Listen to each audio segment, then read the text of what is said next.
Joe Biden wayoboye Leta Zunze Ubumwe za Amerika yatangaje ko amaze igihe yakira telefone z'abayobozi bo hirya no hino ku isi bamusaba kongera kugaragara muri politike mpuzamahanga.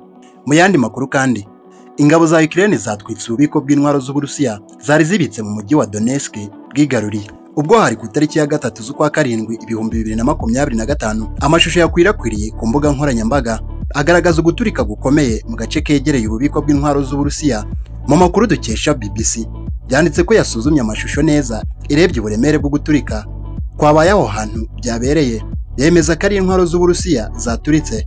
Mu gihe byaba byemejwe ko ari igitero cy'ingabo za Ukraine, byaba ari uruhererekane rw'ibitero byibasira ibice byigaruriwe n'Uburusiya hagamijwe kubuca intege mu rugamba bumaze imyaka buhanganyemo na Ukraine. Joe Biden wayoboye Leta Zunze Ubumwe za Amerika yatangaje ko amaze igihe yakira telefone z'abayobozi bo hirya no hino ku isi bamusaba kongera kugaragara muri politike mpuzamahanga.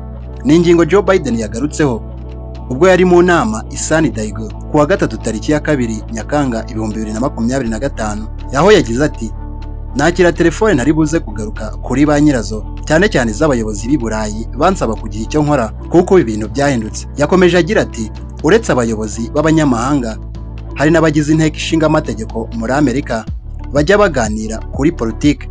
Aho yagize ati, bimwe mu bintu byinshi nakoreye ntekereza ko bizahindura igihugu cyanjye ubu biri guhinduka.